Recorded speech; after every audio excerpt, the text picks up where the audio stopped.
শীত চলে যাবার আগে বন্ধুরা অবশ্যই এই রেসিপিটা একবার হলেও বাড়িতে বানাবেন। গরম ভাতের সঙ্গে তো পুরো জমে যাবে।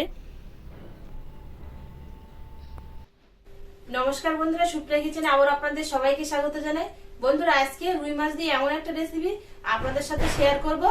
আশা করছি আপনাদের সকলের ভালো লাগবে। রেসিপিটা বানানোর জন্য প্রথমে আগে বাগানে চলে যাব। রেসিপিটা বানানোর জন্য গাছ থেকে কিছু তাজা ধনেপাতা তুলে নেব।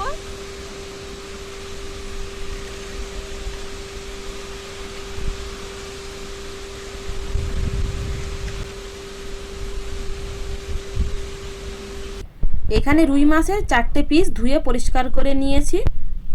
মাছের মধ্যে লবণ আর হলুদ গুঁড়ো দিয়ে ভালো করে মাখিয়ে নেব।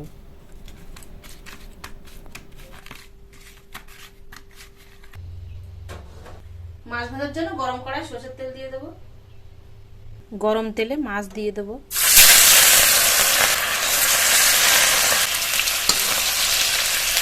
মাছটা ও সাইডে ভাজা হতে থাক। দুটো পেঁয়াজের খোসা ছাড়িয়ে নিয়েছি আর একটা টমেটো নিয়েছি, আলাদা আলাদা করে গ্রেট করে নেব।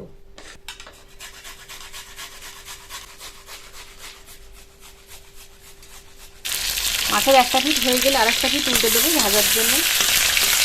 পেঁয়াজটা গ্রেট করে নিয়েছি।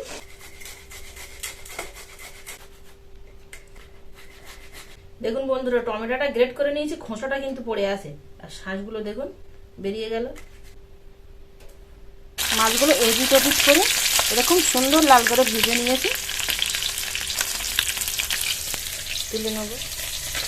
মাছ ভাজা তেলের মধ্যে দিয়ে দেবো দারচিনি 1 চামচে 3 ভাগের 1 ভাগ মৌরি আর পেঁয়াজ গ্রেট করাটা দিয়ে দেবো। 4টে রসুন, 5টা কাঁচা লঙ্কা, ছোট ছোট 5-6 টুকরো আদা। কাঁচা লঙ্কাটা একটু বেশি নিয়েছি কারণ শুধু কাঁচা লঙ্কা দিয়ে এই রেসিপিটা বানাবো। 1 চামচ জিরে, 1 চামচ গোটা ধনে, 7-8টা গোটা গোলমরিচ, কিছুটা তাজা ধনেপাতা নিয়ে নেব। মিক্সারে পেস্ট করে নেব। আমার কাছে কিন্তু শিলনোড়া নেই। শিলনোড়া থাকলে আপনারা শিলনোড়ায় বেটে নিতে পারেন, আর মিক্সার থাকলে মিক্সারে পেস্ট করে নিতে পারেন।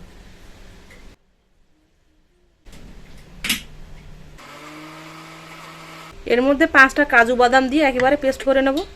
কাজু বাদাম দিতে ভুলে গেছিলাম। কাজু বাদামটা দেবো মনে করেছি, আবার ভুলে গেছি। মিডিয়াম ফ্লেমে পেঁয়াজটা বেশ কিছুক্ষণ সময় নিয়ে এরকম সুন্দর লাল করে ভেজে নিয়েছি। এবার এর মধ্যে টমেটো পিউরিটা দিয়ে দেব, লবণ আর একটু হলুদ গুঁড়ো দিয়ে মশলাটা তেল ছাড়া পর্যন্ত কষিয়ে নেব। লক্ষ্য করে দেখুন মশলা থেকে ভালো মতো তেল ছেড়ে দিয়েছে। এবার এর মধ্যে পেস্ট করে রাখা ধনেপাতার সঙ্গে মশলা যেগুলো সেগুলোই দিয়ে দেবো। একটু জল দিয়ে দেবো মিক্সারটা ধুয়ে। আবারও কষিয়ে নেব মশলাটা তেল ছাড়া পর্যন্ত চাপা দিয়ে দিয়ে। মিডিয়াম ফ্লেমে মশলাটা ভালোভাবে কষালেই দেখুন খুব ভালোভাবে তেল ছেড়ে দেবে। এরকম ওপর দিয়ে উষ্ণ গরম জল দিয়ে দেবো।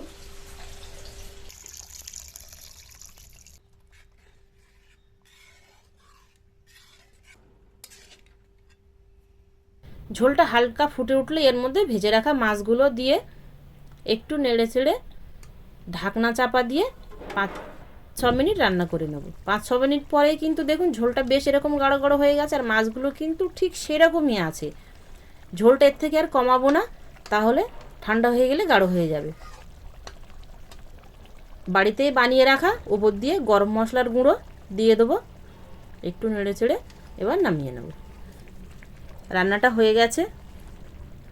রেসিপিটা দেখে বুঝতেই পাচ্ছেন কতটা লোভনীয় হয়েছে। বন্ধুরা, রেসিপিটা যদি আপনাদের কাছে ভালো লেগে থাকে তাহলে কমেন্টে জানাতে ভুল করবেন না। লাইক করে আপনাদের বন্ধুদের কাছে শেয়ার করে, নতুন হয়ে থাকলে সাবস্ক্রাইব করে ছোট্ট বোনটির পাশে থাকবেন। আবারও দেখা হচ্ছে আপনাদের সাথে পরবর্তী নতুন কোনো রেসিপিতে। ততক্ষণ আপনারা সবাই ভালো থাকবেন ও সুস্থ থাকবেন।